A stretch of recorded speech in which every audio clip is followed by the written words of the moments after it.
Hi, everybody. I think we're gonna get started, or we'll start somewhat slowly as people continue to file in. Um, so welcome to the Law and Political Economy Project Summer Series, Mapping U.S. Political Economy. I'm Luke Herron. I'm the managing editor of the LPE blog. Um, I'll be your host, and I've been plotting out this series with Corinne Blaylock, who's the executive director of the LPE project. Corinne will host some later sessions, and will appear on your screen in later sessions, and facilitate the conversation. Um, Before we get going with Sanjukta and Sandeep, I wanted to give a little bit of background on the overall sort of trajectory of the series, the scope of the series that as we conceptualized it. The overall idea is to bring together folks who are affiliated with we affiliate with the law and political economy way of doing legal scholarship, to talk about the overlapping legal and political settlements in their area of law and study, um, with the idea that law, the sort of overall LPE framework, understands law as constructing political economy as a way of constructing the economy, and that political struggles over the shape of the law are where the real action is in understanding how the economy works.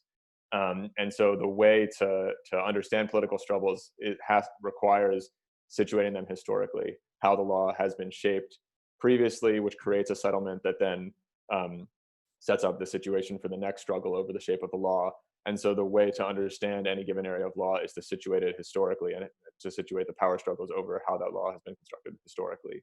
And so the way we're understanding the series is loosely in conversation with the law review article that came out in the Yale Law Journal earlier this year, co-authored by Jed Purdy, Amy Kapczynski, David Graywall, and Sabeel Rahman, who are the co-directors of the LPE project, that posits that there's a sort of a loose 20th century synthesis in American law, which roughly corresponds with neoliberalism, but also has some other features.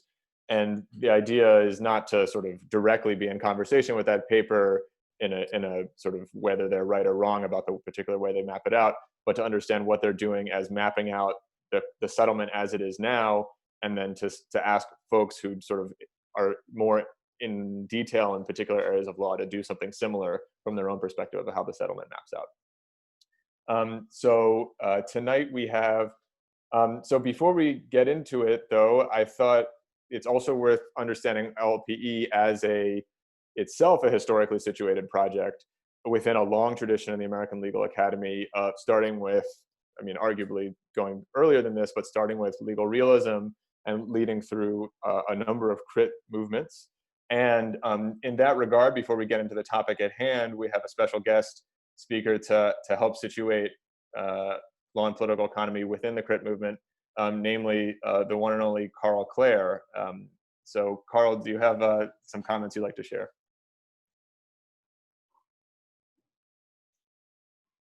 You're muted. Can you hear me? Great.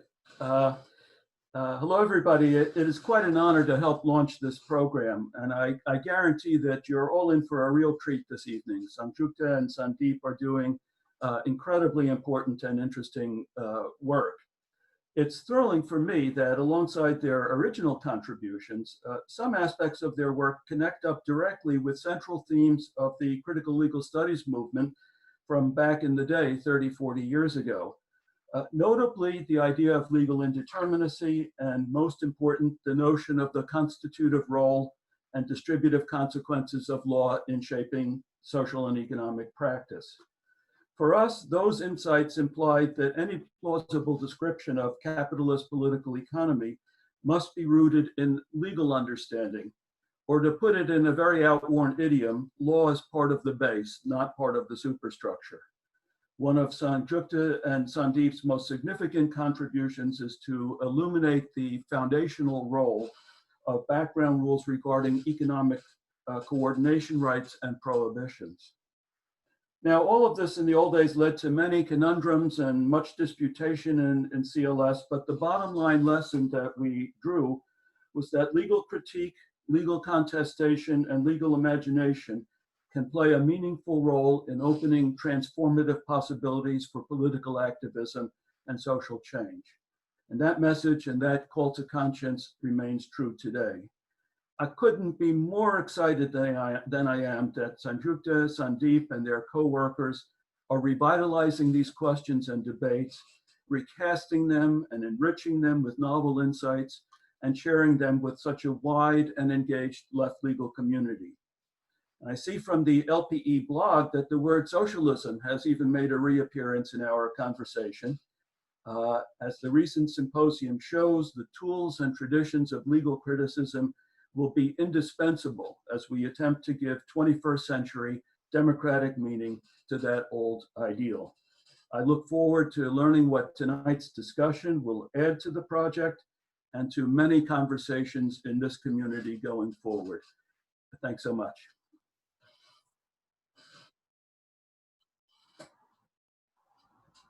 Claire, for folks who don't know, was a core member of the critical legal studies movement and did a lot of really foundational work on the National Labor Relations Act and labor law throughout history. So we'll help situate our conversation today. So tonight we have Sandeep, Vaheesan, and Sanjukta Paul, who are going to talk with us about the overlapping settlements of antitrust law. Sandeep Vaheesan is a legal director at Open Markets Institute. Sanjukta Paul is incoming visiting professor at Minnesota Law School and assistant professor at Wayne State Law School.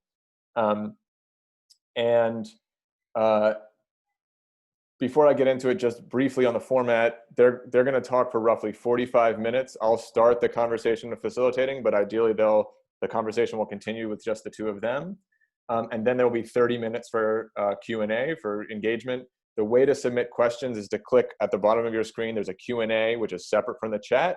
You can type in a question. It will appear to everybody.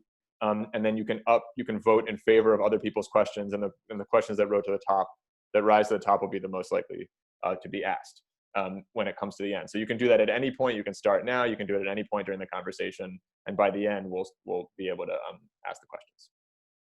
So without further ado, let's start just by situating the conversation with sort of what is antitrust law, and maybe the best way to sort of get into that is, Sanjukta and Sandeep, what do you sort of teach in a basic antitrust class? What are the sort of foundational statutes, regimes, regulatory structures? What is the thing that we're talking about here? Sure. So I'll offer a quick overview of the relevant statutes and enforcement schemes. This probably will be the least interesting part of this evening's discussion, but I think it'll be helpful table setting. So at the federal level, we have three principal antitrust statutes, and I'll describe them briefly. So we have the Sherman Act, the original federal antitrust statute, and it has two principal sections. Section 1 prohibits restraints of trade, which cover things like collusion, other forms of horizontal activity, as well as vertical conduct, so the relations between suppliers and customers. Section 2 covers monopolization and attempted monopolization and governs practices like predatory pricing, tying, exclusive dealing, and bundling. So that's the original antitrust statute at the federal level, enacted in 1890. In 1914, Congress passed two additional statutes to correct deficiencies and judicial misinterpretations of the Sherman Act. First was the Clayton Act, which governs mergers, exclusive dealing and tying, as well as interlocking directorates between competitors. So the Clayton Act is somewhat more specific in what it prescribes than the Sherman Act. And second, Congress passed the Federal Trade Commission Act, creating the Federal Trade Commission. And the main antitrust piece of the FTC Act is unfair methods of competition. And this open-ended term covers everything in the Sherman and Clayton Act, as well as some ill-defined, potentially broadly defined penumbra going beyond the scope of Sherman and Clayton. So these are the three principal federal antitrust statutes, and they are enforced by three principal classes. First, the Department of Justice and the Federal Trade Commission. Those are the two lead public enforcers. Second, we have state enforcers. So state attorneys general have the authority to enforce the Sherman and Clayton Acts. And third, but certainly not least, we have private enforcement, under which consumers, competitors, producers, workers injured by antitrust violations have the right to seek treble damages as well as attorney's fees. So we have a very potent private right of action under federal antitrust law. And for the most part, antitrust law has been interpreted and articulated in a common law fashion. The relevant statutes are fairly bare bones, speak in very open-ended general language like restraints of trade, monopolization, unfair methods of competition. So the Supreme Court has claimed the right to interpret these statutes over time based on its understanding of economics. And economics has become really predominant in modern times, dating back to the 1970s. We'll talk a little bit more about this as the discussion proceeds. So antitrust is quite different from most areas of federal law, where you have detailed statutes accompanied by even more detailed regulations. So the case I'm very familiar with is the Truth in Lending Act, which is a lengthy statute paired with even more detailed regulations. Federal law today is mainly made by Congress as well as specialized administrative bodies. Antitrust is not like that. It's still principally made by judges. That being said, we do have an administrative body at the federal level, the Federal Trade Commission, which Congress created to be the national policymaker on antitrust. But for the most part, the FTC has not used its powers to its fullest, certainly not in recent decades. The FTC has consciously billed itself as an enforcement agency and hasn't performed the regulatory function that was envisioned for it when it was created more than a century ago. So common law statutes, courts are the main policymakers, and we have multiple enforcement mechanisms. So just to give you some context, about 85 to 90% of antitrust filings in any given year are filed by the private plaintiff's bar. So private enforcement accounts for the lion's share of enforcement activity in any given year. So with that, I'll turn it over to Sanjukta to talk a little bit about the origins of antitrust and the themes that were prominent in the legislative debates around these statutes. Thanks, Sandeep. So yeah, one of the things we were talking about, the way that the question is framed in terms of, what would you teach in an antitrust class? And I think we agreed that legislative history often tends to be left out. So we wanted to talk a little bit about that. So so the Sherman Act was, passed in 1890. It, came out of, the last couple, 2 or 3 sessions of Congress. There were various antitrust bills that were considered. And I think just to set a little bit of context for this in terms of sort of the broader circumstances, the legal background, and some of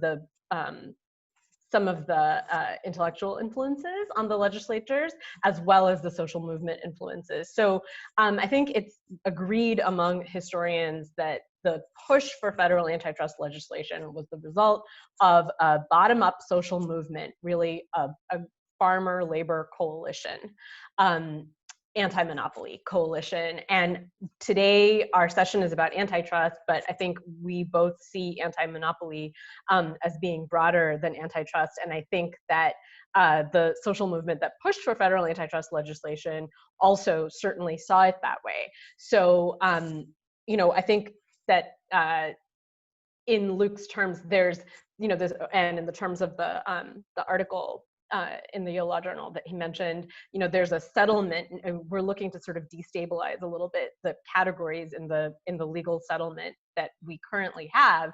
And I think one element there is that, and we'll talk more about this, but things that the anti-monopoly movement were aiming for spanned from, initially, they were quite focused on the railroads, but so one element of that was seeking state level rate regulation, right? So something that one might today see as sort of opposite or at least different from antitrust, right?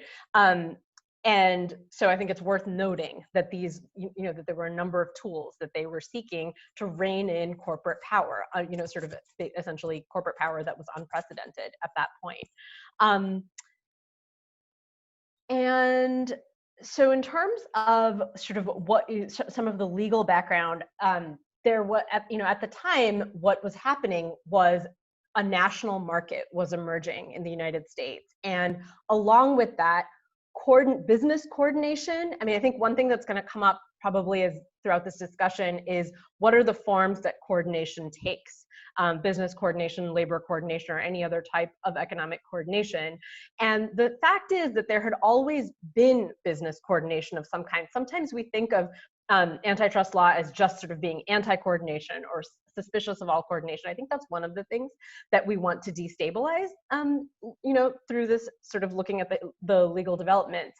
And so in that respect, local business, sort of relatively localized business coordination was traditional and conventional and accepted. But when businesses started reproducing that coordination on a broader scale, a regional and even a national scale,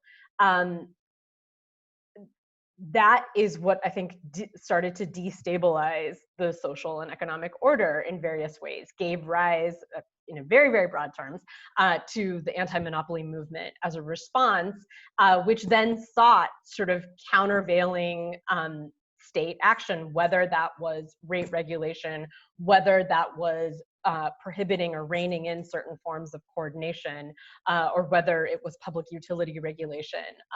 But these were all things that were seen as of a piece.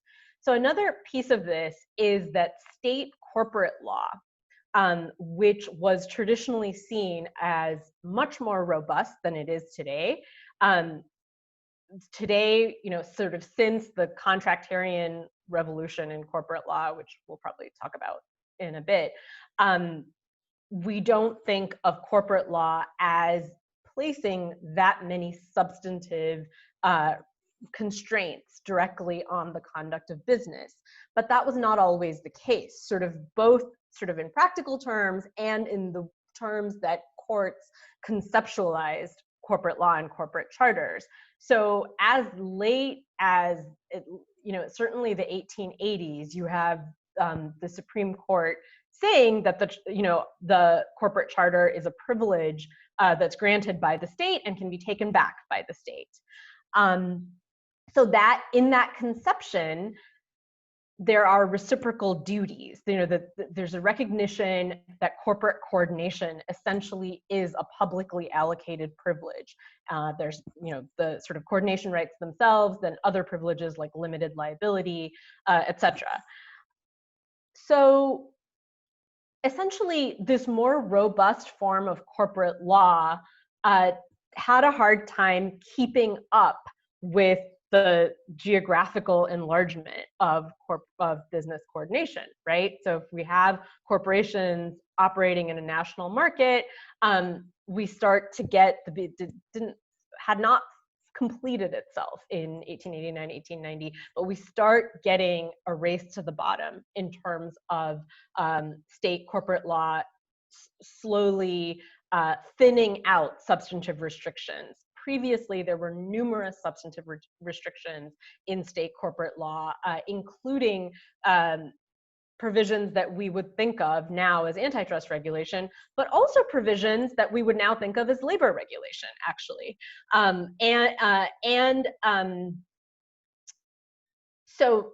But the problem was that once you could sort of pick up and charter somewhere else, it was difficult for sort of 50 individual states to, not quite 50, I suppose at that point, to keep up with the corporate coordination they were trying to regulate and rein in. So that was part of what gave rise to the idea of federal legislation. But I think it's important to appreciate how much continuity there was between what sort of antitrust law was conceived of and what state corporate law was, in fact, at that point, right? And then I think one more note about state corporate law is that, in a sense, its weakness gave rise to the anti-monopoly movement and to federal antitrust legislation, but in some ways it was still quite strong. So in the way that I mentioned, but also there were significant restrictions on mergers and acquisitions that still existed in most state corporate law as of the 1880s, and that is sort of what gave rise to the formal trust mechanism that I'm sure many of you know is what gave rise, to the name antitrust. So essentially, this trust mechanism, we sort of couldn't, if you're not permitted to sort of replicate the corporate form or to enlarge the corporate form in quite the way, at quite the geographical scale you want to, this can be achieved sort of by conveying the shareholders conveying their shares of stock in trust to a board of trustees, which then functions a lot like a board of directors. And I think it's important to appreciate that what we call the trusts were functionally very similar, functionally in terms of how centralized their decision-making structures were, much more akin to a single firm today than to a cartel, what we would now call a cartel. Because the right to make decisions based ultimately upon property entitlements in the form of these shares of stock was centralized in the board of trustees in the way that it theoretically is in the board of directors, but really in the corporate managers that they delegate power to today. So I feel like I'm going on for a little bit too long in answer to this question, but so both the strength and the weakness of corporate law sort of shaped the direction that antitrust law took. And I think this is probably the longest I will talk for all of this, by the way. The other thing I want to mention is that in terms of the so there was a sub question in here. We didn't read it out loud, but there was a sub question that Luke asked us about the intellectual movements that were in the background of the legislative effort. And we were talking about this, and we think that frequently the legislative history is spoken about in the context of classical liberalism and classical economics. But I think it's worth, and I think there's no denying that those were in the background at the time. But I think it's important to step back and see other sort of intellectual influences or influences on the realm of ideas here, right? And one very important one here is the just price tradition. So the just price tradition is something that, arguably goes back very, very far, but certainly goes back, sort of as far as our story is concerned, to what E.P. Thompson called the moral economy, and to sort of the ancestors of antitrust doctrine, forestalling, engrossing, and regrading.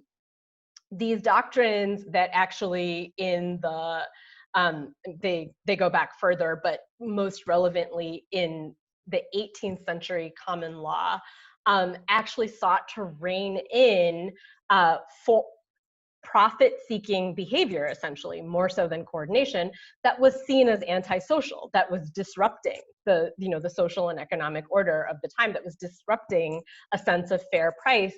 And this moral economy movement that E.P. Thompson talks about, took place in England and was actually a movement of consumers, the agrarian poor, looking to regulate the price, either direct, of necessary foodstuffs, reviving doctrines like forestalling and grading and these older doctrines, and pressing those upon the common law courts with some success, and very much invoking the just price tradition in doing so. So there in fact, many of the price fixing cases from the 18th century that are then cited later are embedded in this framework, as opposed to a purely anti-coordination framework. So at any rate, this is an influence on legislators for sure, because they give speeches about it in the Senate and in the House. And I would argue that the kind of big rewrite of the Sherman Act actually happens in response to a speech that very much expressly invokes the just price tradition. And I think that this is just as important or more important than classical liberalism and classical economics in understanding the intellectual background of the legislative effort. And in fact, these things are somewhat opposed. Adam Smith famously, attacked these doctrines, forestalling and engrossing, etc., as old, sort of superstitions of the folk, akin to witchcraft trials or something. He actually says that. And so legislators, we think the judges who then went on to interpret antitrust law, which we're going to talk about, went to Yale and Harvard and studied these things, but not all legislators necessarily did. And I think that the just price framework is very important for understanding what they thought themselves to be doing. I think I'll stop there.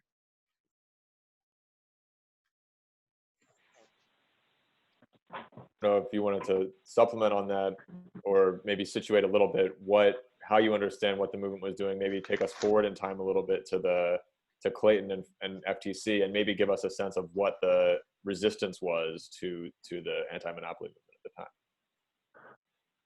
Yeah, so Sanjukta made a really key point that markets are always governed and there are stabilization mechanisms in place of one form or another. Perfect competition, as the economists conceive it, is really an ideal that has never existed. So before the rise of the national economy, we had local and state governed markets. These weren't realms of perfect competition, rather there were various rules on what types of competitive and cooperative practices were allowed. So a good example is price fixing agreements between competitors were either enforceable in court or merely unenforceable. So businesses have the right to enter price fixing arrangements with their rivals. It didn't have the sort of moral opprobrium that price fixing has under contemporary antitrust law. And so markets were governed at the state and local level. And with the coming of the national economy, the goal for those who believed in a moral, political, economic framework was to replicate these arrangements at the national level, not to achieve some idealized perfect competition, but to ensure that rules of fair competition and fair play were applicable and enforceable at the federal level. So a big question in the first decade of the Sherman Act, so the 1890s, was what types of coordination arrangements were okay and what types of coordination ran afoul of the new Sherman Act.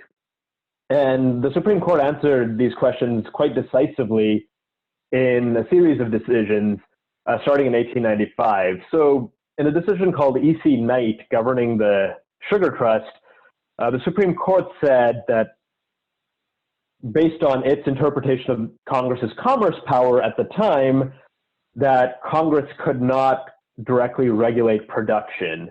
So in the antitrust context, what that meant was Congress could not regulate mergers and acquisitions between businesses in manufacturing and mining. So businesses not directly engage in interstate commerce.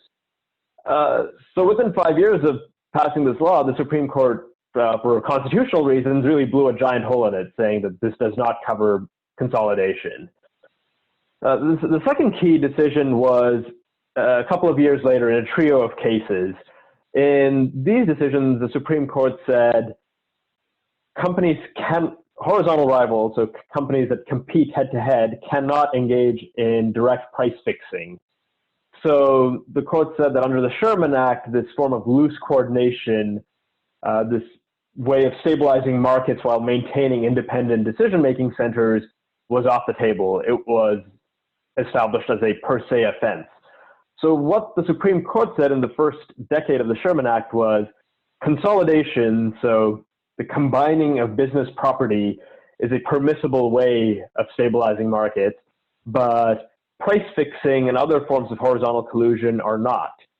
So the ironic result of the Sherman Act was to unleash the first merger wave in American history, where hundreds of companies were involved in mergers and acquisitions in every year between 1897 and 1904, and the structure of the economy was permanently changed. Naomi Lamoureux wrote an excellent book about this about 35 years ago called The Great Merger Movement. So the first decade of the Sherman Act was not accompanied by sort of national fair markets, but national consolidation. And many of the firms that defined the American political economy over the course of the 20th century, General Electric, DuPont, US Steel, were created at the turn of the 20th century.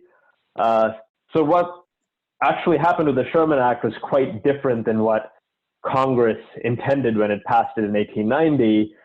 And so these decisions, culminating in the Standard Oil decision of 1911, where the Supreme Court said, we have the prerogative of interpreting the Sherman Act and deciding what constitutes fair versus unfair competition, sparked the second round of legislative activity on this front. The Clayton Act and FTC Act of 1914, where Congress sought to do two things. First, recapture policymaking power from the courts, and second, identify specific practices that were prohibited and also permitted. So the Clayton Act famously restricts mergers and acquisitions, prohibits interlocking directorates between rivals, and on the other side, loosens and relaxes the applicability of antitrust law to labor unions and their activities. The Clayton Act has a section devoted to exempting labor unions and at least some of their activities from antitrust limits. In the early years, antitrust was actually used to target the secondary actions of labor unions. And Sanjukta, maybe you can go into greater detail about how an anti-monopoly weapon was actually refashioned into an anti-labor weapon. Yeah, so I actually want to add something else first. So on the Great Merger Movement, I think that the Sherman Act is, and the way that the courts interpret the Sherman Act, as Sandeep describes, is an important element of setting up the Great Merger wave, right? Another element is the second phase of the transformation of corporate law, which actually happens after the Sherman Act is passed. And it happens in the 1890s, quite soon after the Sherman Act is passed. But what was happening in those years, kind of as the act was passed and just after, actually some state proceedings that sought the dissolution of corporations, actions by state attorneys general, were actually seeing some success. And this was, at that point, a bigger threat than the Sherman Act was. And so Charles Yablon has a great article on this, and there's other work as well detailing how this revolution happened in the rewriting of New Jersey's corporations code, which was really the first Delaware and embodied this contractarian revolution, where you sort of strip remaining restrictions on corporate activity, and especially strip restrictions on mergers. So in addition to how the courts interpreted antitrust law, this loosening up within corporate law was essential to enabling the great merger wave of the 1890s and the very early 1900s. And then that started to spread from New Jersey. The other thing that I just want to say about the Lochner era cases is that both across the sort of trust cases and the labor cases, and as Sandeep said, famously, the statute was used much more to break labor strikes and boycotts than it was used to actually curtail corporate coordination. I think that we see this preference for property as the basis, as the privileged basis for economic coordination. That's actually a unifying factor across the trust cases and the labor cases. So frequently when people talk about the labor cases now, they'll say, oh, there wasn't a labor exemption yet. I guess I didn't talk about this part of the legislative history. I'm not going to talk about that now. But that people will say, oh, there wasn't a labor exemption. So of course people were, using the statute against labor strikes and boycotts. Not only is that, I think, a misunderstanding of the legislative intent, not only as to labor, so sort of not only in the sense that, oh, they didn't want this apply to workers and to small actors, but it's a misunderstanding, I think, of the whole framework of coordination that legislators had in mind. I don't think it occurred to them that it was going to be used this way. And of course, you then have in the 1890s, really, it started before that, but really taking off first under the Interstate Commerce Act. So first the railroads are using the injunction, right? So this has been written about by many labor historians and legal historians. It wasn't just antitrust that was being used, it was other devices as well, but it sort of spread from the Interstate Commerce Act and the railroad context to the antitrust context. So in other words, to businesses other than railroads. But a commonality with the trust cases is that it's the issue in those cases fundamentally, like all the way through the Danbury-Hatters decision's famous Lowe v. Lawler Supreme Court decision in the early 1900s, it's not that even the Lochner era courts were saying that, oh, we need, we have to have economic competition in the labor market, and labor unions, collective bargaining, or what was actually happening at that point, which is strikes or boycotts for recognition or or to raise wages or for some other specific demand, that violates some rule in favor of competition. It distorts market outcomes or some other earlier version of that. That's not what they were saying at all. They were saying that this interferes with the property rights of employers. So they were essentially federalizing something that is in underlying common law, although I would argue that that was not necessarily generalized in the common law labor conspiracy cases in the 19th century, but it actually became strengthened. They actually took the more repressive end of the common law labor conspiracy cases from earlier and federalized them and made it a matter of antitrust law. And so I think what happens, so the point I want to make is that the Lochner era courts, I think, were still viewing, especially in the labor cases, but in the trust cases too, were fundamentally seeing these things as contests of coordination rights, I would say, as opposed to, is there competition or an exemption from competition? And that's two very different ways to look at it.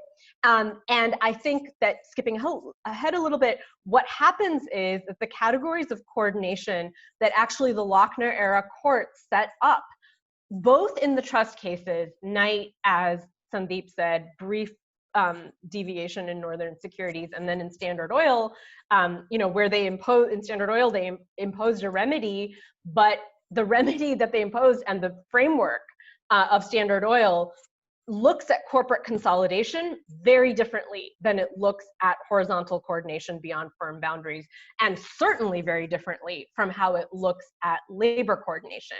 And I would actually say that there are you can actually rank labor coordination interferes with the privileged property rights, because property rights as well can be defined in different ways. 20 years before that, workers were asserting property rights in co-governance of production, in production and in their jobs. So that goes away, right? So labor coordination interferes the most with these privileged property rights. Horizontal coordination beyond firm boundaries, by proprietary capitalists or other firms, is in between. It's not protected by property rights, but it also doesn't explicitly interfere with someone else's property rights. And then the most protected is intra-corporate coordination, and which then incentivizes consolidation, right? Standard Oil reified, I think, this, or ratifies the framework where corporate consolidation gets a rule of reason treatment, whereas we are already developing at this time, although it doesn't become it becomes more extreme later, per se treatment of horizontal coordination beyond firm boundaries.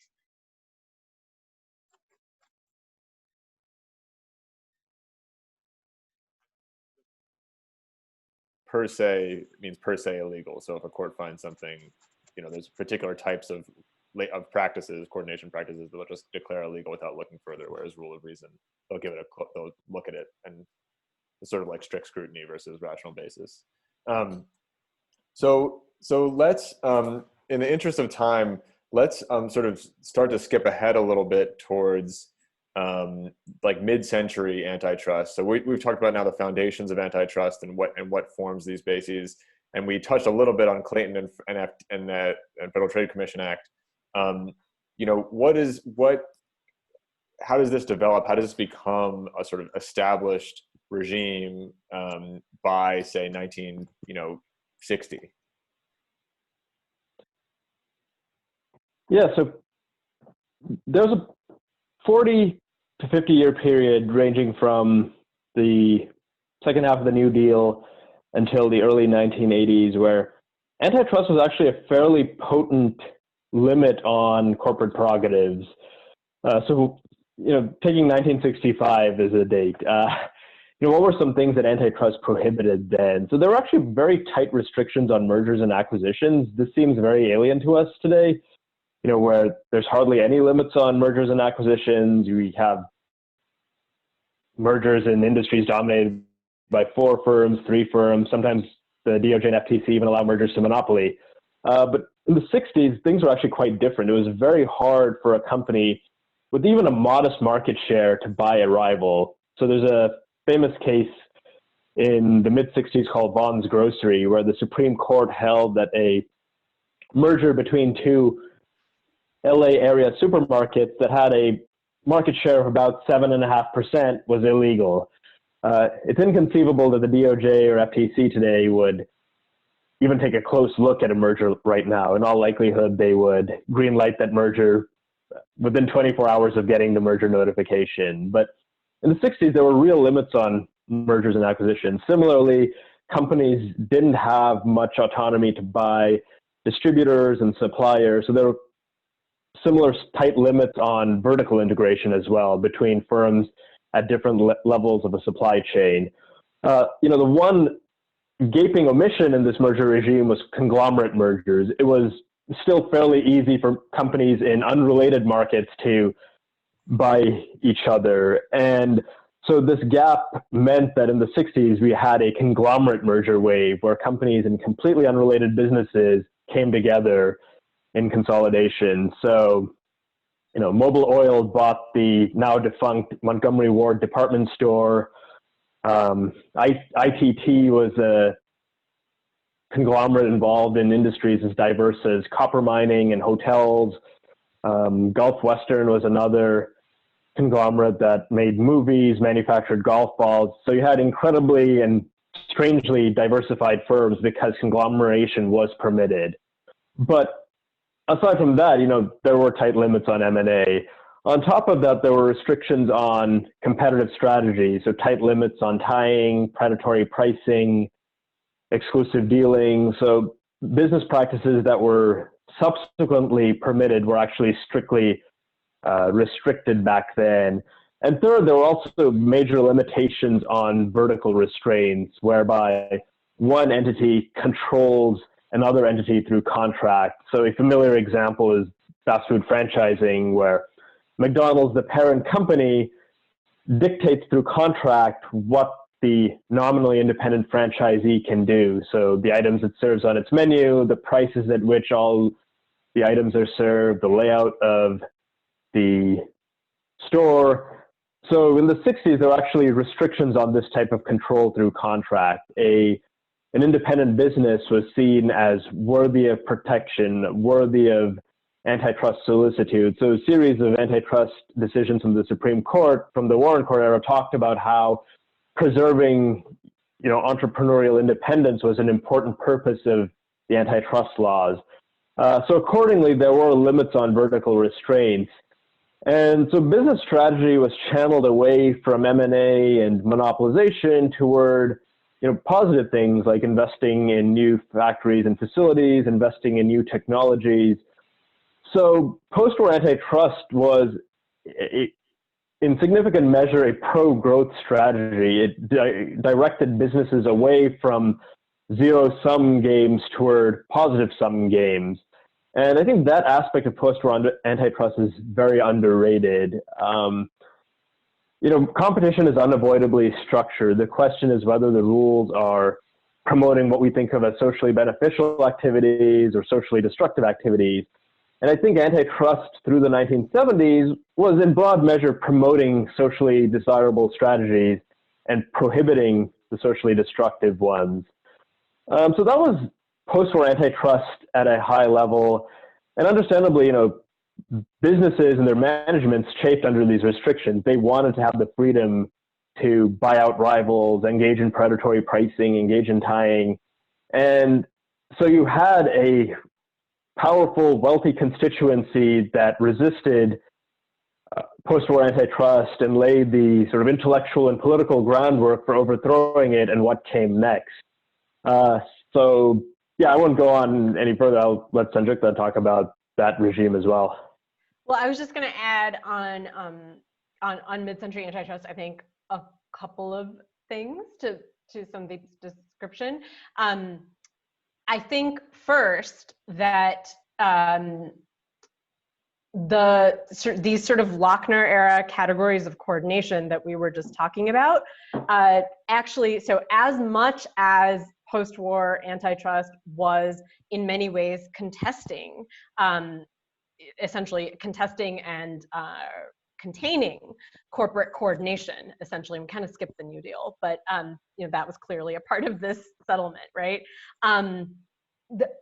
It also had by this point naturalized and carried on key elements of that Lochner era hierarchy of coordination. So the New Deal modified that, and we kind of had an attempt, at least in aspiration, to modify it more in the early New Deal through NERA, and then we sort of kept an aspect of the labor coordination aspect of that through the Wagner Act. I know this isn't about labor law, but I think it's important to see, labor institutions in the mid-century as an additional important check on corporate power, right? Along with antitrust law, which was then made room for in antitrust law, which kind of has this odd, relative supremacy in federal statutes through this labor exemption to antitrust. But I think it's important.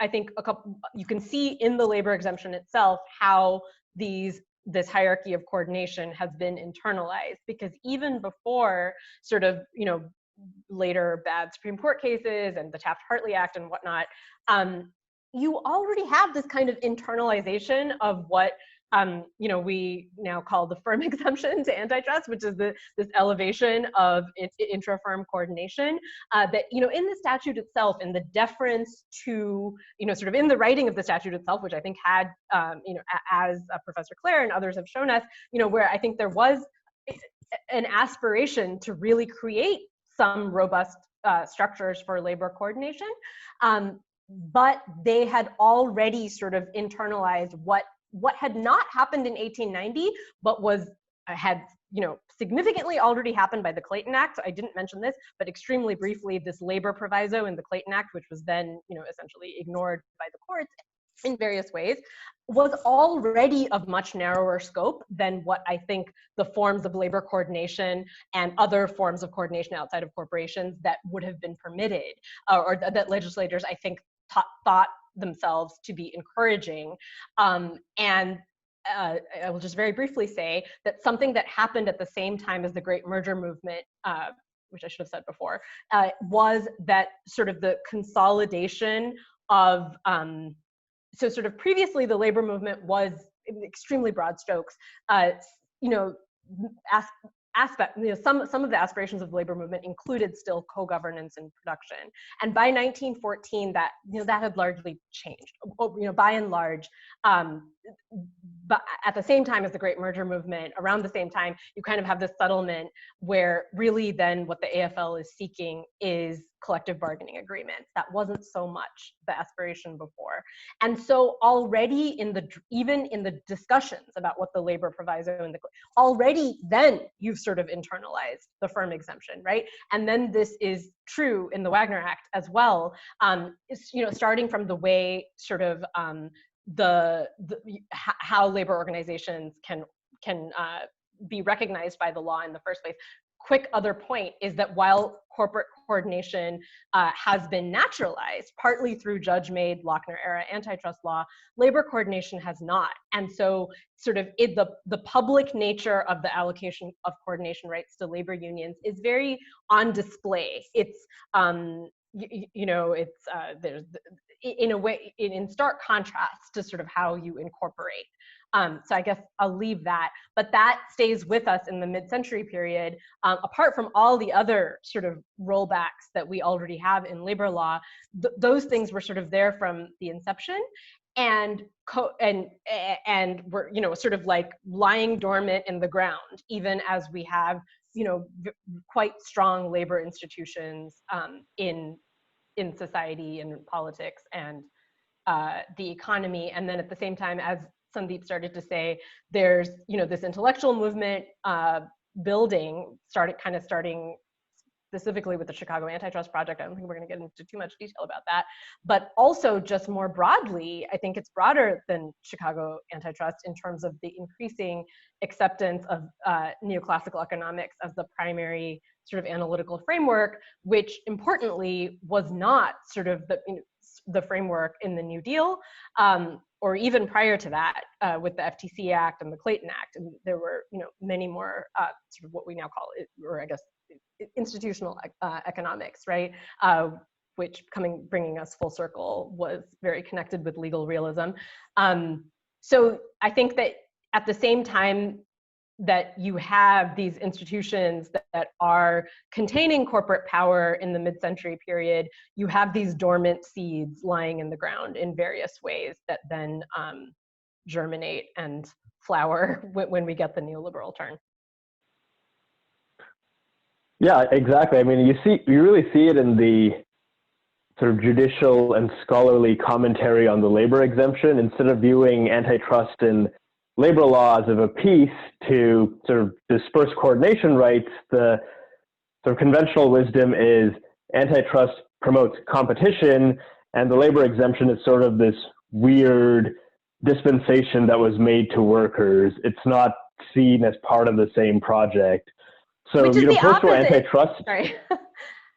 No, so post-war antitrust was sort of not really continuing in the anti-monopoly tradition. It was something quite different and frankly impoverished relative to what was being debated and proposed in the late 19th century, where there was a conscious effort to democratize coordination rights and actually inject real democracy into economic life. Like, that vision was missing from post-war antitrust.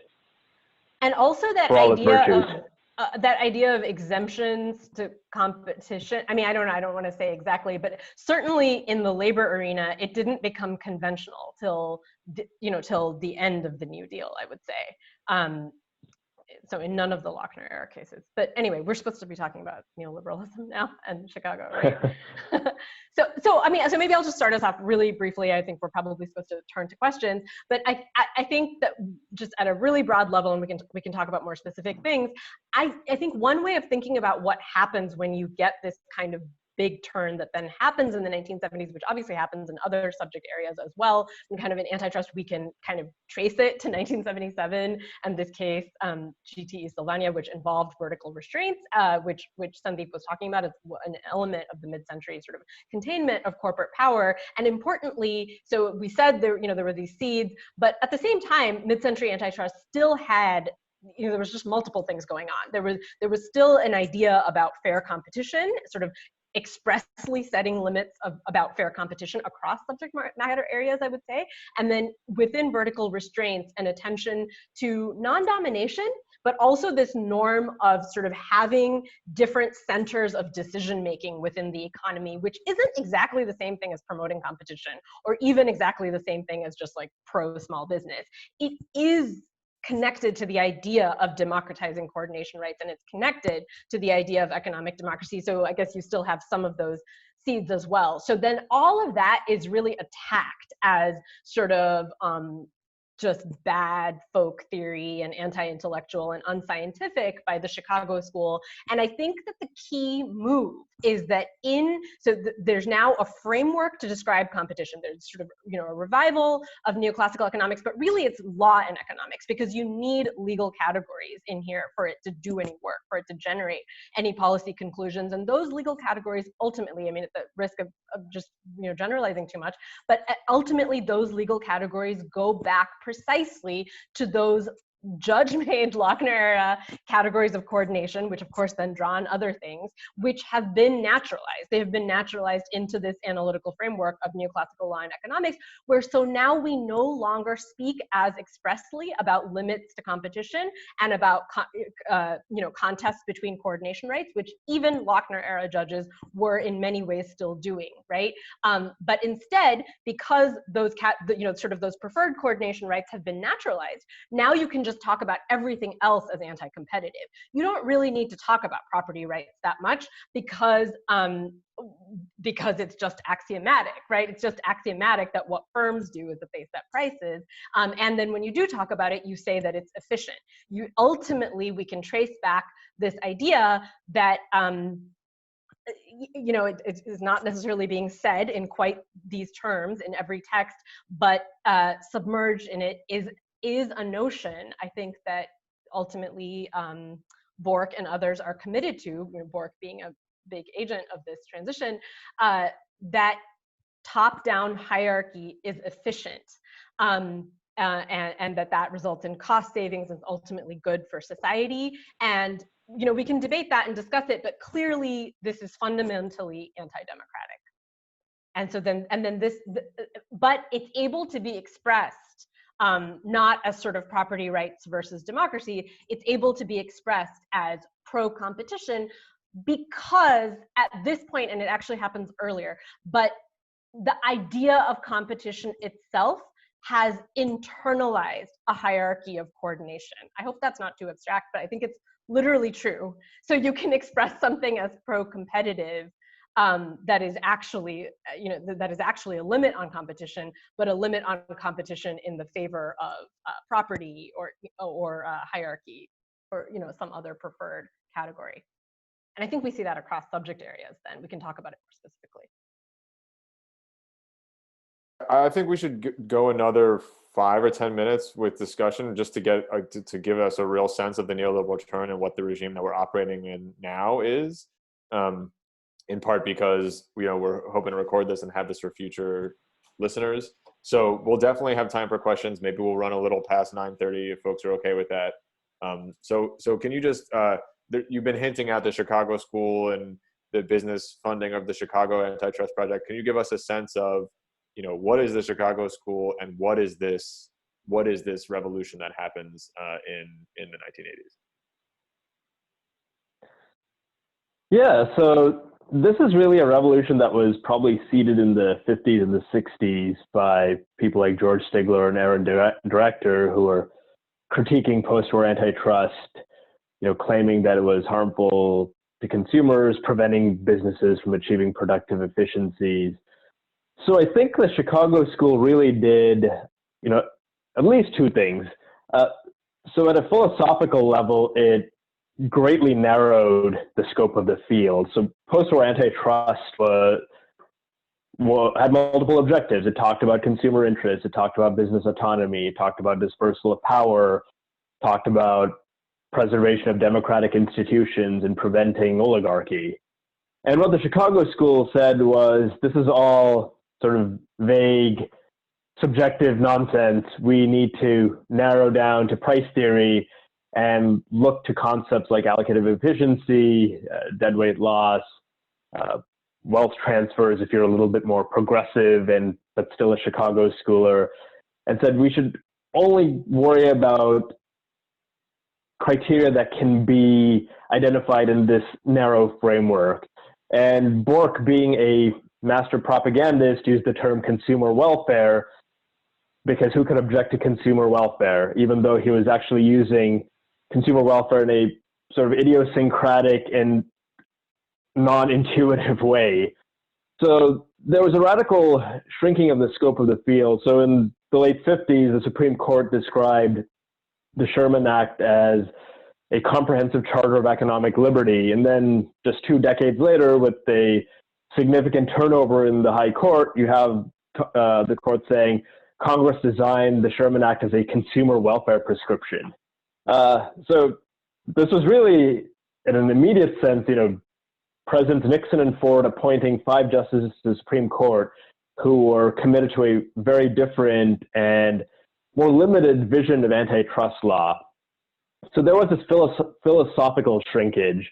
And I think equally important and maybe less noted is the substantial revision of doctrine that began in the 1970s, starting with the case Sanjukta mentioned, GTE Sylvania, which said that non-price vertical restraints, so these are contracts between suppliers and customers, would no longer be governed by the per se rule, but would instead be evaluated under the rule of reason, in which plaintiffs typically have to define a relevant product and geographic market, show that the defendant has market power, and now increasingly show that the challenge restraint has anti-competitive effects. So typically that's defined as higher prices and reduced output.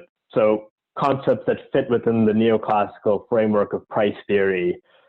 And what you see in these doctrinal changes is a much thinner conception of power in the economy.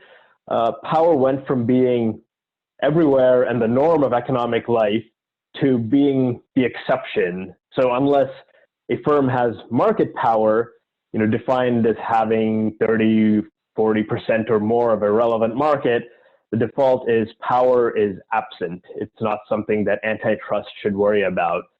And so accordingly, with power being erased, a lot of trade restraints that were seen as problematic, coercive, exclusionary in the 50s and the 60s were recast as at worst neutral and at best actually allowing firms to achieve productive efficiencies, providing incentives to, for example, fast food franchisees to provide cheap, convenient food.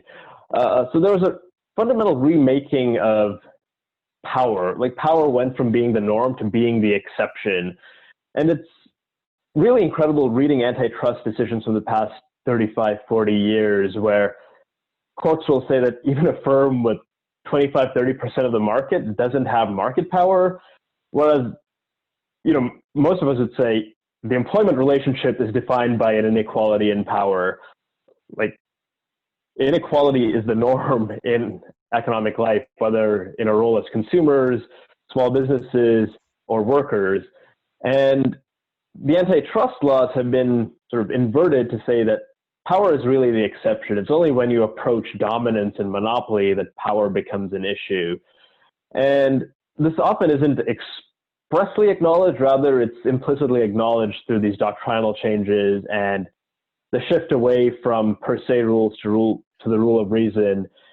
And I think as a practical effect, the rule of reason makes it extremely hard for many trade restraints and exclusionary practices in our economy to be identified and stopped. So common rule of reason case takes anywhere from 5 to 7 years to litigate to a judgment. So what the rule of reason means is broad freedom, broad autonomy for powerful firms to structure economic activity as they see fit, whether it's through mergers or through vertical restraints. And I think this doctrinal change is just as important as a philosophical change, even if it doesn't have the same cachet as some of the discussions around consumer welfare. So to add to that really briefly, I think something that's really interesting is that even as power is being erased in the description and in the analytical framework, it's obviously being, built up in reality, but specifically there's multiple things going on. Power is also being justified, right? So for example, in vertical restraints doctrine, power is ultimately there. It is there. It's not just something we're sort of imputing. If you trace it back, there's ultimately, it has to be a claim that sort of top-down power is efficient. It's operationally efficient in some way, and that results in cost savings, even if those cost savings, may or may not make it to consumers anyway. But so I think there's a two-part move, and I think that vertical restraints in particular are very interesting. They both are where where sort of the initial doctrinal changes happen. And so in the vertical restraints jurisprudence is also where the court sort of expressly announced, sort of changes it was making to its methodology. GT Sylvania is also the case where the court expressly announced that, this is a common law statute, even though the statute was already broad and, arguably some would say that this existed before, but this was the first time that the court announced that this is a common law statute and we're going to interpret it in light of advancing economic knowledge, which we define in this specific way. But in addition to that, vertical restraints doctrine is very interesting because it expressly inscribes the logic that so this logic of sort of hierarchy is efficient, sort of allowing more powerful suppliers or franchisors to impose often quite onerous restrictions up to and including prices charged by supposedly independent businesses that are their resellers or dealers or franchisees or whoever, that this is okay because it's efficient, up to and including sort of getting more work for the same money, right? And that's interesting because it's making explicit something that is working behind the scenes in other less express allocations of coordination rights that antitrust law is a part of. That is particularly not only through the labor exemption and sort of affirmative labor law, which it's connected to, but also other areas. So sort of like the deregulation projects that happen at the same time in the 1970s, right? The late 1970s. And I think important here is the fact that antitrust has this kind of colonizing effect. I think Bill Eskridge called it a super statute, right? And so I think it's widely acknowledged sort of that it has this kind of effect beyond its boundaries, right? And so sort of, I think both in the areas of labor and these deregulatory projects that happen in particular sectors like trucking and aviation, we see a replication of this same logic, but it's not inscribed in jurisprudence in the same way. And I think, again, to just underline, you're able to now say that a pro-competition norm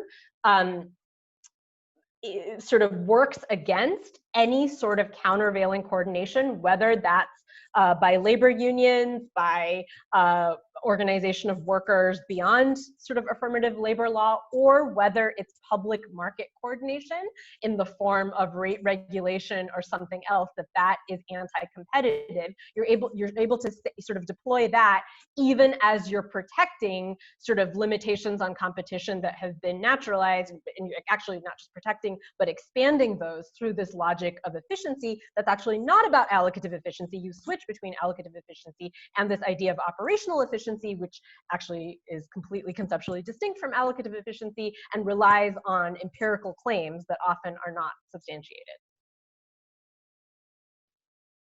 So let's go to questions in just a moment, but let's sort of get us to the present, which we sort of more or less are at the present. But I'm sort of curious to know, what's your sense of where the field is now? There is this sometimes called hipster antitrust movement, but sort of revised interest in both the deep history of antitrust that we're talking about now, reconceptualization of what the purposes of antitrust are, what it can do.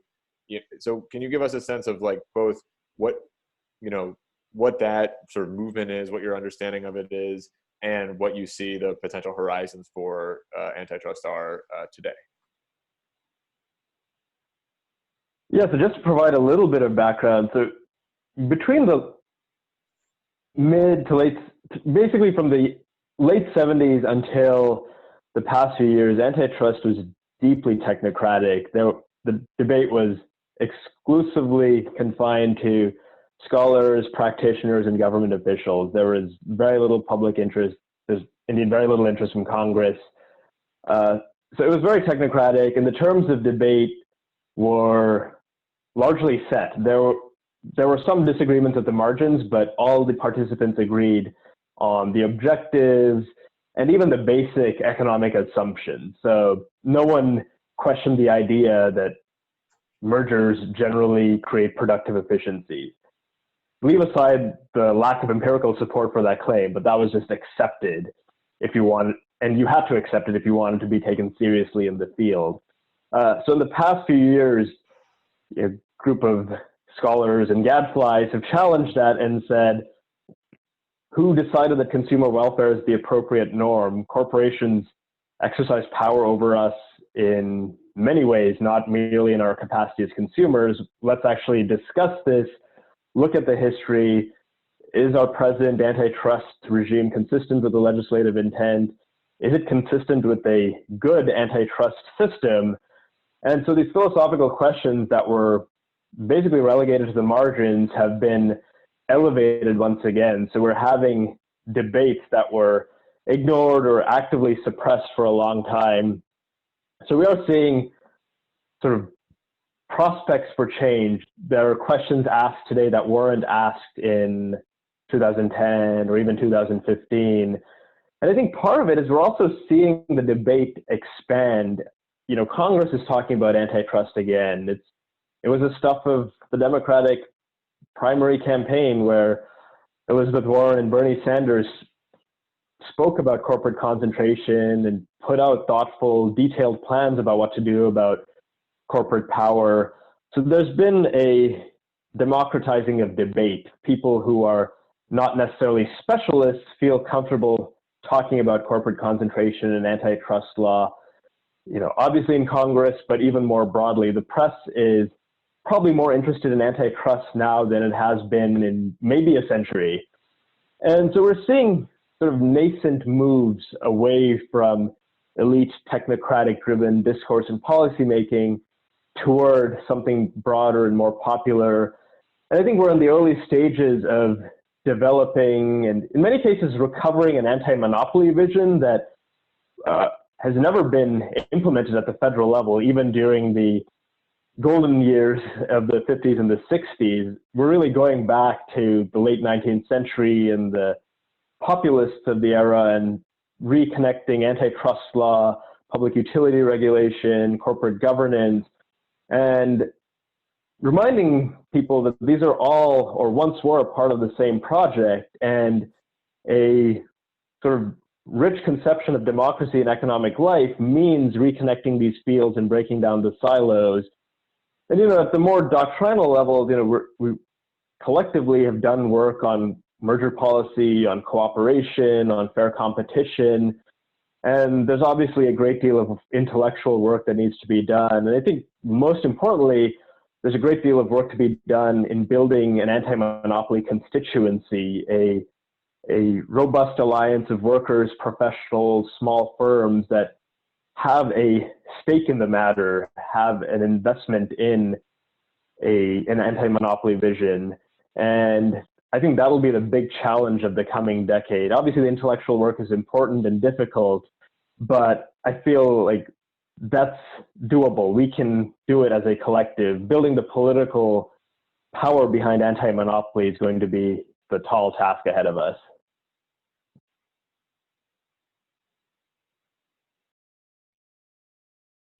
Sanjukta, any thoughts before we move to Q&A? I'm deliberating. I think so. Maybe just really briefly. I think one other development is so the gig economy that we talk about a lot, and so we've been talking about connections between labor and antitrust, and so just to kind of maybe bring that full circle, sort of there's been so in the same industries that were deregulated in the late 1970s, kind of as a result of kind of the same sort of movements in the world, and really by the same logic that drove I think the transformation in antitrust as well. So to take trucking as an example, it is quote unquote deregulated, which really means the market governance changes. It's not that it's uncoordinated, and it becomes splintered, actually deunionized, and then at the same time, the control of the ultimate customers, which are in fact the rising big box stores in the 1980s, and then increasingly Amazon, the buyer power in that market greatly increases, and they're really now coordinating that market. So I think another theme here is that market governance doesn't go away; it just changes, and so. In industries like that, we now have workers who don't even have these sort of very minimal, shredded protections of American labor and employment law, which is completely inadequate, even as it stands. I know Charlotte Garden is on this call. She has been involved in labor law reform projects, and so it's important to keep in mind that it's not just a matter of sort of bringing the border back, right? Like labor coordination rights have been eviscerated on their own, right? But workers not even getting the protection of that, and now now potentially exposed to antitrust liability for organizing, sort of for basic sort of rates, just reasonable rates. And the FTC actually investigated truck drivers in the late 1990s and the early 2000s who had gone on wildcat strikes. This is how I ultimately came to be involved in antitrust in any way. And then, of course, we've had similar things happen in the gig economy, antitrust law being used against the organizing of workers beyond employment. I think it's important to, again, step back and close the circle here, because what has happened? You've had increasing permissiveness toward corporate coordination in the form of vertical restraints, basically, which is what gig economy platforms impose upon those who use on workers, and then potentially on small firms when for platforms that deal with small firms.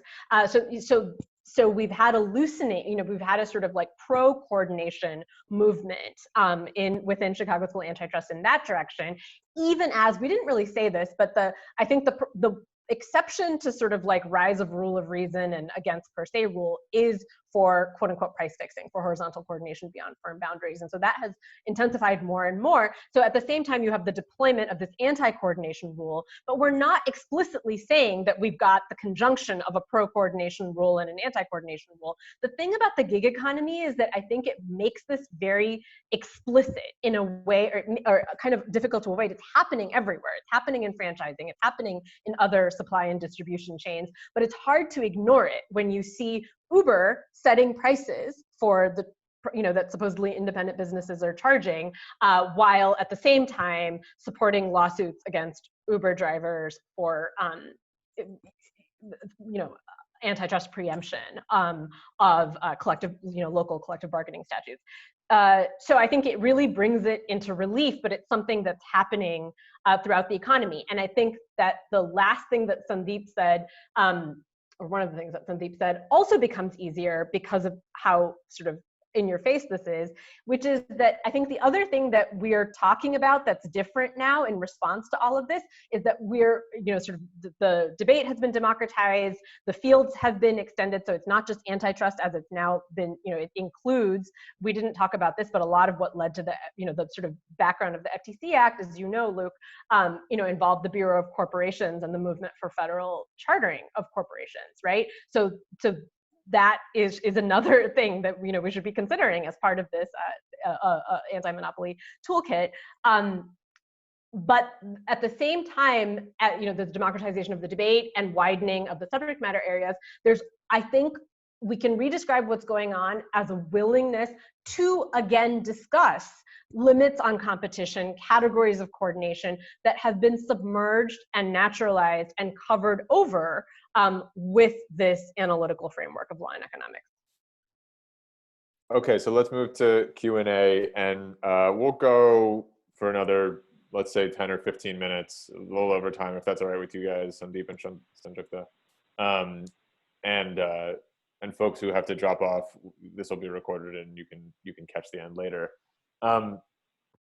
So the first question in the Q&A, so I'll just remind folks, submit your questions in Q&A, vote the questions you like. I'm gonna read, I'll exercise a little discretion, but I'll mainly go from the sort of most voted for questions. So the most voted for question, the first question is from Sanjay Jolly. He asked, there are liberal centrist critics who seem to take the position that the problem with modern antitrust has less to do with first principles and more to do with bad empirical work on competitive effects and market power and the like. So your work pretty clearly rebuts that argument, but do you think there are any fruitful horizons to efforts aimed at improving empirical research largely within existing frameworks? Yeah, absolutely. I think one interesting thing about modern antitrust is the economics is constantly touted, and the supposed rigor and sophistication of economics is bandied about. In reality, the economics of contemporary antitrust is deductive, theoretical, lacking in empirical support. So I think there's a major role for empirical scholars, not just economists, but also legal scholars, historians, sociologists, accountants, to play in better understanding business practices. The productive efficiencies question is an important and interesting question. We should collectively have a sense of whether mergers are yielding productive efficiencies or not. The FTC was set up to be an investigative body to answer these questions. And there were some efforts in the mid-20th century that were abandoned in the Reagan years, but this type of work needs to be revived. We want to have a sense of how business and markets function, and there's a critical role for good empiricism. And unfortunately, the Chicago School has been quite aggressively anti-empirical. So despite the raft of research showing that mergers don't lead to productive efficiencies, they often lead to higher prices, higher profits, you have Chicago School true believers just repeating Borkian wisdom from 1970 that mergers are good for consumers because they create productive efficiencies. It's as though there is a willful opposition to any new learning. They learn their dogma in law school or maybe in their early years of legal practice, and they won't let go of it. So absolutely, I think we need good empiricism, and it's been completely missing. So part of our project is to bring back that careful study and careful fact gathering that we once had. And I would add to that the point of sort of going back to first principles is to open up new lines of empirical investigation, not to say that, I think we all think that empirical investigation is extremely important, as Sandeep is saying, but that's the point, not to go back to first principles and then just stay there and we just want to talk about the 1880s forever. That's definitely not the goal. But I would say to add to that, examining productive efficiencies in the case of mergers and vertical restraints and all of this, but also to examine productive efficiencies or other social benefits to other forms of economic coordination that currently antitrust and its colonizing penumbra. As we know, we have the FTC writing letters to local taxi cab regulators, et cetera. So they definitely think that they have things to say about other areas, right? We also want to look at what are the sort of productive efficiencies, and we're not against efficiency, by the way, once we get clear about what the definitions are. I don't think any of us are saying that organizing directing economic organization in a way that overall is not wasteful, that's a good thing. I think that we've just are completely mixed up in the concepts that we're using. So we need to first get clear about the concepts. Then we absolutely should do empirical investigation. We should be looking at, to the extent that other forms of organization, looser cooperatives, even the dreaded price fixing, if with the proper public oversight to stabilize certain markets so that small businesses aren't driven to cut wages. in order, in markets where there are very powerful buyers, et cetera, right? To legitimize forms of will that allow them to pay fair wages and to reinvest in their businesses? Would that be productively efficient? Would a cooperative of independent truck drivers be efficient? So I think that these are all things that we should look at. Yeah, I mean, we absolutely need a broader conception of social costs and benefits. We don't need to be imprisoned in price theory. And also, many of the liberal centrist critics serve in the Obama administration, and I think it's worth pointing out that the Obama antitrust agencies were really no more empirical than their Republican predecessor or successors. So, for instance, in the 2010 horizontal merger guidelines, there's a section that repeats the Borkian conventional wisdom on mergers as sort of a matter of faith. So, I take their point. There's an important role for greater empiricism, but we haven't had any recent antitrust enforcers actually practice that. So this is sort of coming at almost in the opposite direction in terms of the conceptual and theoretical point, rather than empiricism. So how does or can left antitrust accommodate Marxism? Sanjukta, I know this is a favorite question of you since we've been having these conversations lately. So I'm curious if the more expansive, ostensibly egalitarian vision of anti-monopoly fundamentally elides the capital-labor antagonism, and instead— I'm sorry, can you read a little bit slower? Yes. I'm curious if the more expansive, ostensibly egalitarian vision of anti-monopoly fundamentally elides the capital-labor antagonism, and instead idealizes a nation of small business owners or sovereign consumers as the subjects of its democratic vision. Yeah, I mean, I think we've been trying to not say that, or to say that we're not saying that at all, right? I don't think I'm going to address sort of the very big question about Marxism, but I think I can say a couple things that may be helpful. So first of all, I think that we do view a left anti-monopoly. Don't mean to speak for you, Sandeep, but I think that a left anti-monopolist project is continuous with I see as continuous with many forms of socialism, in that it is explicitly about economic democracy as an ideal. But I don't think that we're idealizing a nation of small business, sort of small businesses, or certainly sovereign consumers. And I'm suspecting this question is from you, Luke, but I'm pro-consumer sovereignty. So I will just speak for myself on this, I guess, but because I think that we want to re-examine all the categories of coordination that are written into the law, and that includes the organization of enterprises. I don't think that it's sort of just about— I do think that decentralization of markets is part of it, and I think, if I may say a negative thing that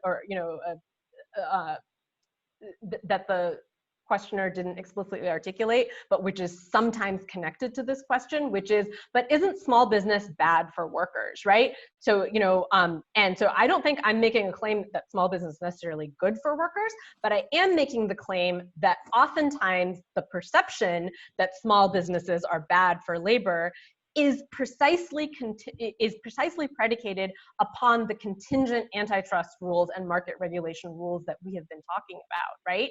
Because we don't permit the type of, we privilege corporate consolidation and not small business coordination. Why? That's a background rule provided by antitrust. I don't think we should essentialize in labor this idea that sort of, organizing big businesses is easier or something like that. It's obviously in many ways not.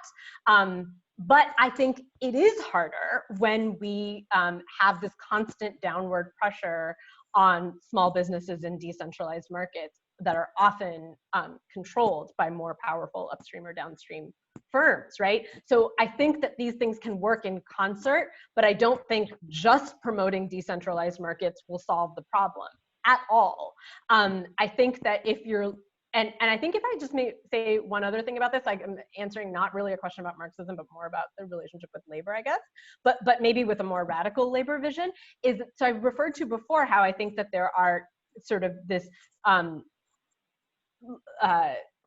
deference to corporate coordination that's actually written into affirmative labor law, right? So I think that's an example of how, if, you know, sort of, and I kind of wonder if some of the pre-New Deal progressive, sort of capital P, progressive projects to contain corporate coordination had succeeded, how different affirmative labor law might have looked.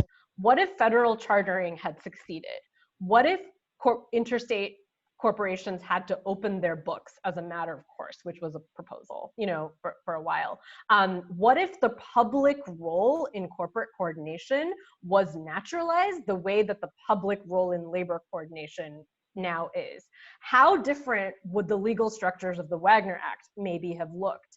Even though we often think of the progressive projects as like opposed to a more radical labor vision, but it's true, I do want to question that. And I know that not everybody will agree with me, but at the same time, I think we want to go further than what many progressive projects would want to do. I don't know if that partially answers the question.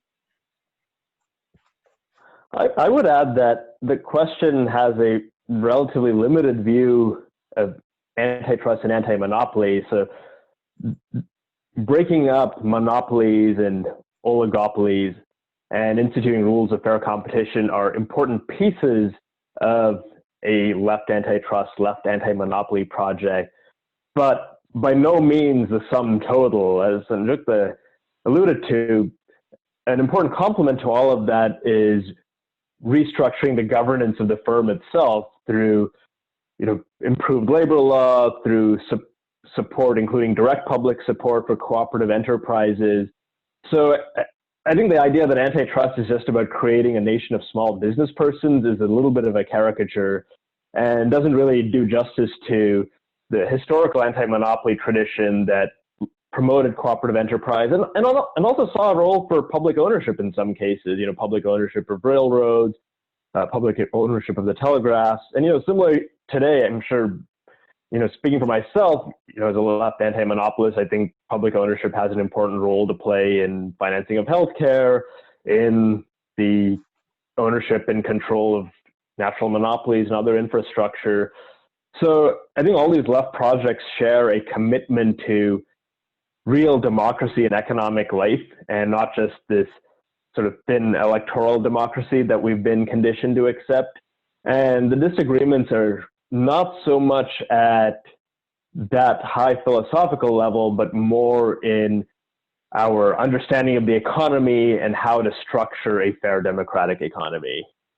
And just to add to that a little bit, because you mentioned public ownership, I think it's important to note, as you know, just been discussing, that however, public ownership should be a tool in the toolkit, but public ownership is not the only means to economic democracy. And to some extent, supposing that ownership is the only route to coordination rights, right, or the only basis for coordination rights, is exactly what we want to question, right? It is exactly what we want to question, and we want to say, and so there are other routes, right? Like that there, if you democratize these putatively private entities, that, you know, maybe you get to the same result. And I think it's sector specific, you know, what would be better or easier. But I would just slightly challenge our kind of like interlocutors from the left that, you know, I wonder what sometimes whether there's not actually seeding too much at the beginning about sort of what productive enterprises need to look like, or you know, if we radically change corporate governance, which is going to be completely resisted, by the way.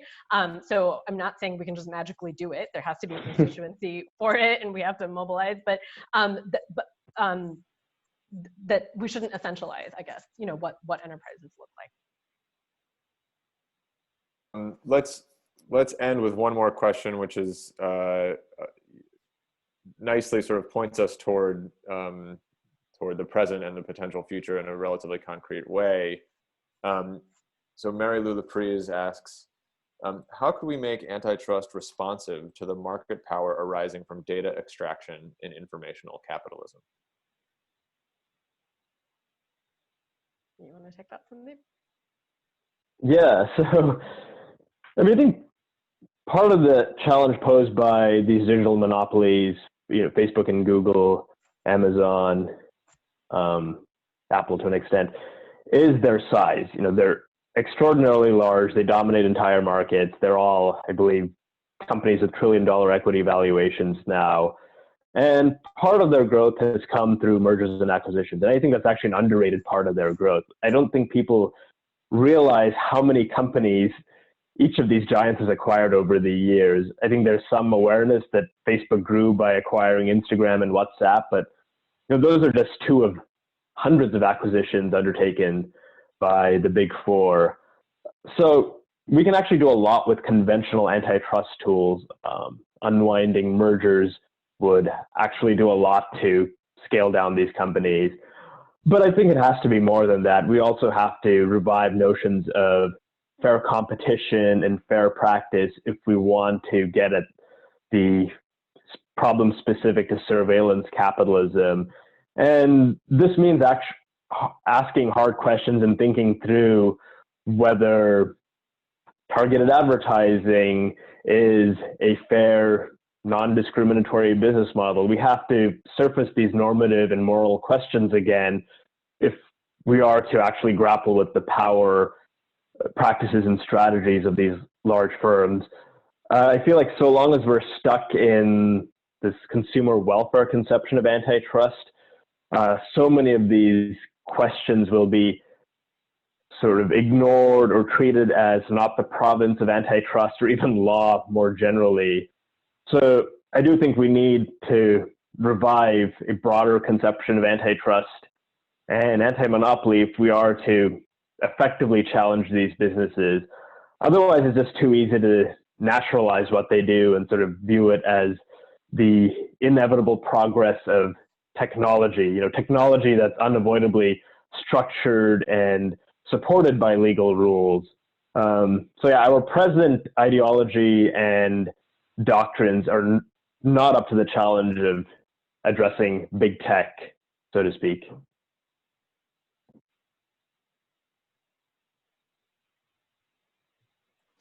Sanjukta? If you wanted to ask another question, I don't really have anything to add. So.